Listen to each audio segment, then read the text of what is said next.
Hello everyone, magandang oras sa ating lahat. Welcome to my videos. Maraming salamat sa panonood at lalo na sa mga nag-subscribe. Thank you guys. At kung bago ka pa lang dito sa aking videos, huwag kalimutan mag-like, comment, share, and subscribe para updated sa aking mga bagong upload ng mga videos na mayroong magagandang kasaysayan at talaga tungkol sa ating mga barya.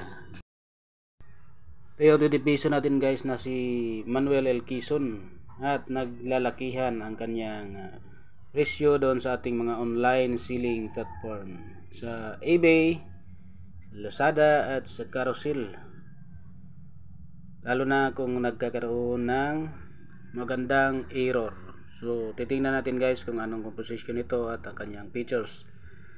So yung features niya guys, Year Philippines, Period Republic 1946, Type Standard Circulation Coin, Currency Piso 1967 ang date, Composition ang bimetallic, Nickel plated steel ang center, and bronze plated steel ang ring. May timbang siya na 11.5 grams at 30 mm ang kanyang diameter. Meron thickness na 2.2 mm. Shape is round. Technique is mild, orientation, middle alignment.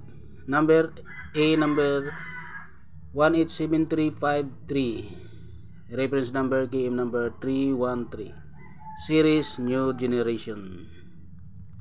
At ito yung kanyang overs guys, si Manuel L. Quezon, facing front, right at left, denomination at right. Mayroong script na Latin, ang lettering Republika ng Pilipinas, Manuel L. Quezon, 20 pesos 2020. Translation, Republic of the Philippines. Designer Julio Cesar Moraga. Ito yung reverse natin guys, ang Nilad Saipipura Hydrophyllacy at left Bangsel above and Malacanang Palace at right. Script Latin, may lettering siya ng Nilad, Bangko Sentral ng Pilipinas. Translation, Central Bank of the Philippines. Ang designer nito si Julius Cesar Moraga. Age is plain with text. Script Latin, lettering BSP. Unbridged legend, Bangko Sentral ng Pilipinas. Translation, Central Bank of the Philippines. Meant BSP, Security Plant Complex, Quezon City, Philippines, 1975. At ang kanyang 2019 PI guys, meron siyang 29% ang nilabas sa kanyang mintages at meron siyang about uncirculated na 22 pesos. Uncirculated is 190 pesos. So 2,090,000 ang kanyang example guys. So ang 2019 paying na age 2 ay 3% lang at walang presyo siya guys.